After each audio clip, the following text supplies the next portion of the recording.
అందరికీ నమస్కారం అండి. మా కుటుంబం అంతా కలిపి మేము ఒక మంచి యాత్ర వెళ్ళాం. అది ఏంటంటే గోదావరి. గోదావరి అనేది అందరికీ ఒక మంచి ఎమోషన్. మేమందరం కలిసి గోదావరి ఒడ్డునున్న వాడపల్లి గుడికి ర్యాలీ, ఇంకా అక్కడ దగ్గరలో ఉన్న ద్రాక్షారామం చూడడం జరిగింది. ఆ యొక్క తీపి జ్ఞాపకాలన్నీ మీతో పంచుకుందామని మేము ఇలా ఒక వీడియో చేస్తున్నాం. మీరందరూ కూడా చూసి ఎలా ఉందో చెప్తారని మా యొక్క చిన్న ప్రయత్నం అనమాట. మేము ముందు విజయనగరం నుంచి మొదలయ్యామండి. విశాఖపట్నం బస్సు ఎక్కి అక్కడ రైల్వే స్టేషన్ దగ్గర దిగి మా అత్త కొంచెం టిఫిన్ ప్రిపేర్ చేసింది, అదంతా తిన్నాము. మేము ఎప్పుడు ఎక్కడ క్యాంప్ వెళ్ళినా ఫుడ్ ప్రిపేర్ చేయడం మాత్రం మా అత్తదే అనమాట. చాలా బాగా చేస్తుంది. ఇంకా ఆ రోజే మా దొడ్డగారిది పెళ్లి రోజు అవ్వడంతో స్వీట్లు అవి అక్కడే రైల్వే స్టేషన్లోనే పంచింది మా అందరికీ, అందరం కలిసామని చెప్పి. రైల్వే స్టేషన్లో అలా ట్రైన్ వచ్చినంత వరకు అలా తెచ్చుకున్నవి కొంచెం కొంచెంగా తిని ట్రైన్ కోసం అటు ఇటు చూసి ఏ ప్లాట్ఫామ్ ఇస్తారో చూసుకుని ట్రైన్ మాకు 10 గంటల 10 నిమిషాలకండి మా ట్రైన్. అది ఏ ప్లాట్ఫామ్లో వచ్చిందో చూడడానికని అందరూ ప్రయత్నిస్తున్నారు. తర్వాత ట్రైన్లో మాకు మేము చాలా దగ్గర టైంలో బుక్ చేసుకోవడం వల్ల లోవర్ బ్రెత్లు రాలేదండి. అక్కడ ఒకరిని సహాయం అడిగి వాళ్ళని మీదకి ఎక్కించి మా అమ్మమ్మ గారిని లోవర్ బెర్త్లో ప్లేస్ ఇప్పించారు. సో అందరూ మీదకి ఎక్కడానికి పడుతున్న కుస్తీ పాటలు అన్నమాట. మెల్లిగా అందరం సెటిల్ అయ్యి పడుకునేసరికి 11 అయిపోయింది. రాత్రి కరెక్ట్గా 1 గంటకి మేము రాజమండ్రిలో దిగాలన్నమాట. సో 1 గంటకి దిగాల్సిన వాళ్ళం 2:30కి దిగాము. అక్కడ ట్రైన్ బాగా లేట్ అయ్యింది. స్పెషల్ ట్రైన్స్ అంతే కదండి, ఎప్పుడు లేట్లోనే ఉంటాయి. 1 గంటన్నరకి దిగాము. 1 గంటన్నరకి దిగాల్సిన వాళ్ళం 2:30కి దిగాము.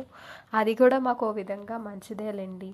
ఆ 1 గంటన్నరకి దిగి స్టేషన్లో అలా కుస్తీ పాటలు పడాలి ఎందుకని చెప్పేసి అది కూడా మంచిదే జరిగిందని అనుకున్నాము. ఏది జరిగినా మన మనిషికే అంటారు కదా, అందుకు. ఇంకా ట్రైన్ దిగి మేము రాజమండ్రి దగ్గర నుంచి ట్రైన్ దిగి రాజమండ్రి కాంప్లెక్స్ అంటే బస్ స్టేషన్కి వెళ్ళడానికి ఆటోకి చూస్తున్నాము. సో బస్ స్టేషన్కి వెళ్తే అక్కడ ఫ్రెష్ అప్ అయ్యి బాడపల్లి వెళ్ళడానికి బస్సెస్ 4:30 నుంచి స్టార్ట్ ఉన్నాయంట.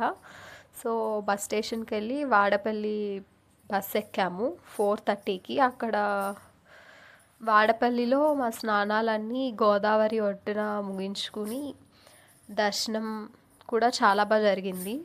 వాడపల్లి వెళ్తున్న దారిలో అంటే ఇంకా గోదావరి అంటే మనకి తెలిసిందే కదా, చాలా మంచి మంచి వ్యూ పాయింట్స్ ఉంటాయి. వాడపల్లి వెళ్తున్న దారిలో ఇంకా అప్పటికి తెల్లారుతోందన్నమాట. కొంచెం కొంచెంగా లైటింగ్ వస్తుంది. చూడండి, శతమానం భవతి మూవీలో ఒక పాట ఉంటుంది, మెల్లగా తెల్లారిందో ఎలా, ఆ సాంగ్ గుర్తొచ్చింది ఈ సీనరీస్ అన్నీ చూస్తుంటే.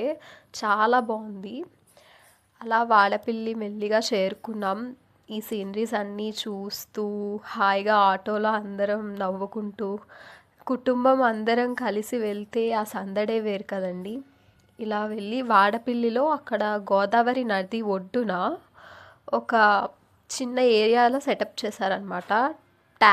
షవర్ ట్యాప్స్ అవి పెట్టేసి స్నానాలకు అని చెప్పి ఒక చిన్న ఏరియాలో సెటప్ చేశారు. అక్కడ స్నానాలు అవి చేసుకుని మేము దర్శనంకి వెళ్ళేసరికి మాకు మ్యాక్సిమం 6:30 7:30 వరకు స్నానాలు ఫ్రెష్ అప్ అవ్వడం అందరం రెడీ అవ్వడం జరిగింది. తర్వాత 7:30 నుంచి మేము దర్శనంకి వెళ్ళడానికి ప్రిపేర్ అవుతున్నాం అనమాట. లగేజ్ అంతా ఒక క్లాక్ రూమ్లో వాడపల్లి టెంపుల్ దగ్గర క్లాక్ రూమ్లో పెట్టేసి దర్శనంకి వెళ్ళడానికి ముందర 7 ప్రదక్షిణలు చేయాలని అనుకున్నాం. అది కూడా గుడి ప్రాంగణం లోపల కాదు, గుడి ఏరియా చుట్టూరా, అంటే చాలా ఎక్కువ స్పేసే ఉంది. ఒక 7 ప్రదక్షిణల వరకు చేద్దామని అందరం అనుకుని స్టార్ట్ చేసామన్నమాట. ఇలా ప్రదక్షిణలు చేస్తున్న మధ్యలో మాకు ఇక్కడ ఒక భజన భజన చేస్తూ కనబడ్డారు కొంతమంది. ఒక పెద్ద ఎద్దుని పట్టుకుని అది కూడా క్యాప్చర్ చేయడం జరిగింది. నెక్స్ట్ ఇంకా ఇలా 7 ప్రదక్షిణలు చేసి మెల్లిగా అంటే చాలా పెద్ద ప్లేస్ కదా! అందరికీ 7 ప్రదక్షిణలు చేసేసరికి కొంచెం బాగా నీరసంలా అనిపించింది. 7 ప్రదక్షిణలు కంప్లీట్ చేసుకునేసరికి మాకు 8:30 అలా అయిందనమాట. 7 ప్రదక్షిణలు అయ్యాక ఆ ఏడుకొండల స్వామి ఏకస్వరూపుడైన వెంకటేశ్వర స్వామి దర్శనం చాలా బాగా జరిగింది. తిరుపతిలో అయినా మనం ఇంత క్లియర్గా నించుని ఒక 2 నిమిషాలు చూస్తామో చూడమో తెలియదు, కానీ వాడపల్లిలో మాత్రం దర్శనం చాలా బాగా జరిగిందండి. ఒక ముగ్గురు లోపలికి వెళ్ళి ప్రత్యేక దర్శనం కూడా చేసుకోవడం జరిగింది. అంత దగ్గర నుంచి కనులారా చూసుకోవడం మాకందరికీ ఒక మంచి అదృష్టంగానే భావిస్తున్నాం. 7 ప్రదక్షిణలు పూర్తి చేసుకున్నాక దర్శనం కంప్లీట్ అయ్యాక అక్కడ నెక్స్ట్ గుడి ముందర ప్రసాదాలు అవి ఇస్తున్నారనమాట. మనకు తెలిసిందే ప్రతి గుడి దగ్గర లడ్డు పులిహార ప్రసాదం ఉంటుంది. పులిహార మాత్రం చాలా బాగుందండి. లడ్డు కూడా 15 రూపాయలకి ఒక లడ్డు పులిహార అలా ఇవ్వడం జరిగింది. అలా మాకు ఇచ్చిన ప్రసాదాలు మేము అక్కడ తినేసి ఇంకా అక్కడి నుంచి మా నెక్స్ట్ ప్లాన్ ఏంటంటే దగ్గరలో ఉన్న ర్యాలీ అనే ఊరు దగ్గర ఉన్న ఒక టెంపుల్, చాలా ఫేమస్ టెంపుల్ అనమాట. ఆ టెంపుల్కి వెళ్ళాలని మేము అనుకుంటున్నాం. నెక్స్ట్ వాడపల్లి నుంచి ర్యాలీ వెళ్ళడానికి ఒక ఆటో బుక్ చేసుకున్నాం. ర్యాలీ ప్రత్యేకత ఏంటంటే అక్కడ దేవుడి విగ్రహం అనేది ముందు నుంచి మనకి విష్ణుమూర్తి అవతారంలా కనిపిస్తుంది.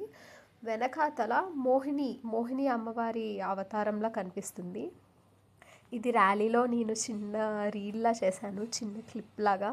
మనకి గర్ల్స్ ఫిమైనర్కి ఏంటంటే కొత్త ఫ్రాక్ కొత్త డ్రెస్ వేసుకున్నాక ఇలా ఫొటోస్ తీసుకోవడం అనేది చాలా ఇష్టం కదా. సో అలా అక్కడ చిన్న ఫోటోలా తీసుకున్నాను. ర్యాలీలో దర్శనం కూడా చాలా బాగా జరిగిందండి.